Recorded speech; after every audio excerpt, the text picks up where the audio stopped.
Hello everyone, आज के इस वीडियो में हम पढ़ने वाले हैं क्लास 12 फिजिक्स का दूसरा चैप्टर जो है विद्युत विभव तथा धारिता, जिसका यह चौथा वीडियो है।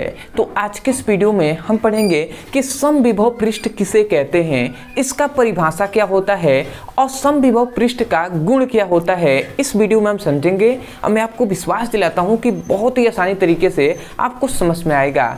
तो चलिए दोस्तों देख लेते हैं। तो यहाँ पे हमने लिख दिया है समविभव पृष्ठ और यहाँ पे हमने समविभव पृष्ठ का परिभाषा लिख दिया है, परंतु परिभाषा की ओर देखने की कोई ज़रूरत नहीं है। आपको परिभाषा और गुण इसी वीडियो में याद भी हम कराएंगे। तो पहले हम समझते हैं।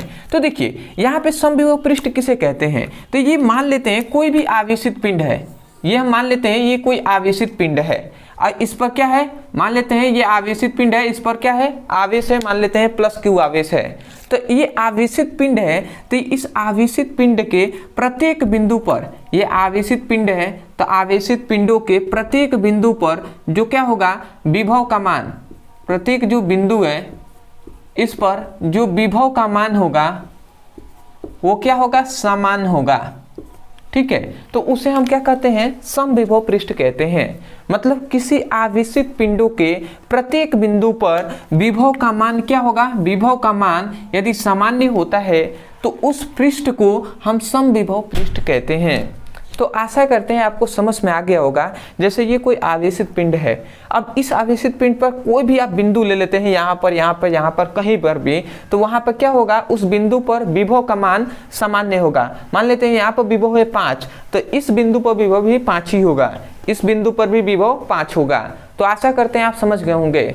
तो डेफिनेशन आप कैसे बोलेंगे, आपको यहाँ से नहीं बोलना है डेफिनेशन, आप यहीं से कहेंगे कि किसी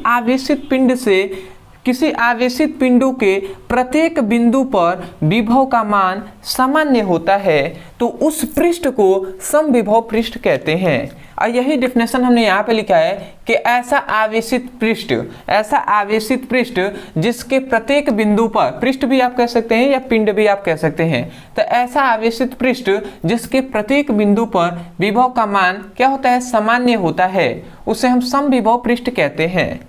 तो आशा करते हैं आप समझ गए होंगे। अब ये आवेशित पिंड है तो आवेशित पिंडों से क्या होगा, विद्युत बल रेखाएं निकलेंगी कि नहीं निकलेंगी विद्युत बल रेखाएं, ये तो बात हमने सबसे पहले ही आपको बता दिया था। तो ये जब आवेशित पिंड है तो इससे मान लेते हैं ये विद्युत बल रेखाएं निकल रही हैं। अब आते हैं कि आवेश जो क्या होता है, समविभव पृष्ठ है, इसका हमने परिभाषा जान लिया। अब आते हैं इसके गुण पर। तो सबसे पहला गुण क्या होगा, अब यहाँ पे हम लिखते हैं समविभव पृष्ठ के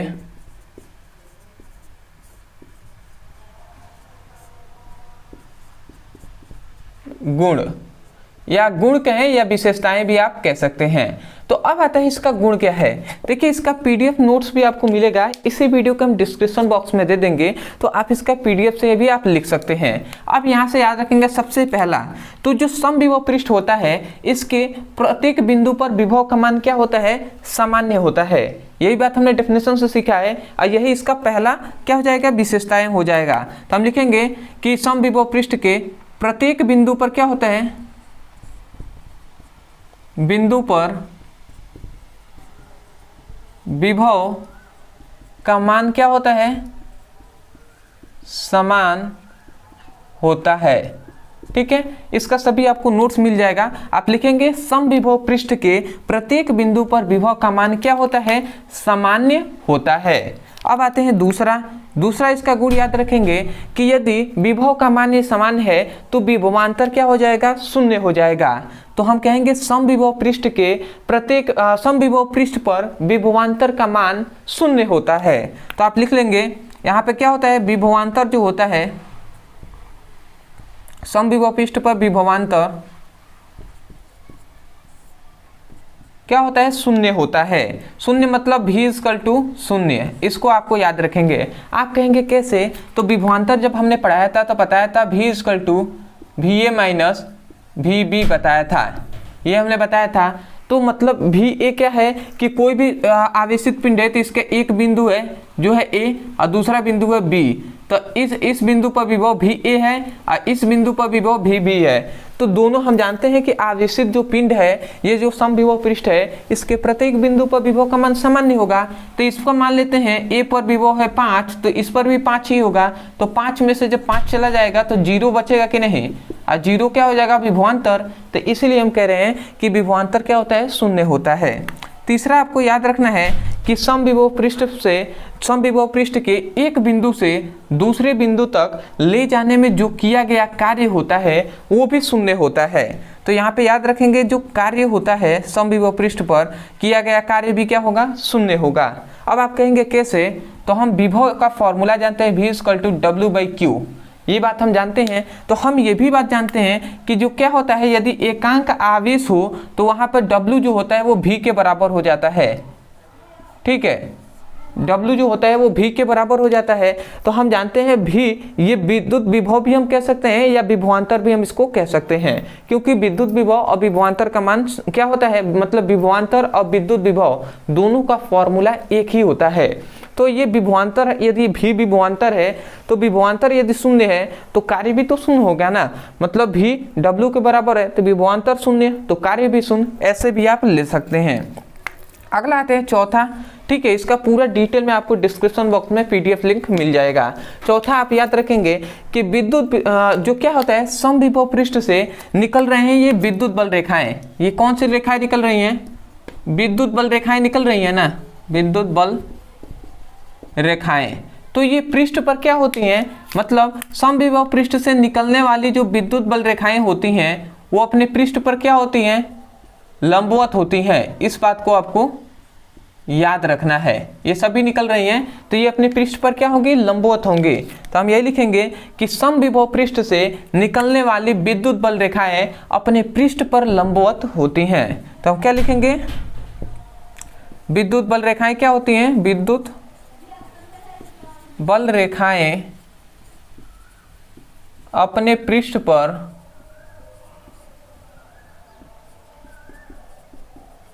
लंबवत होती है।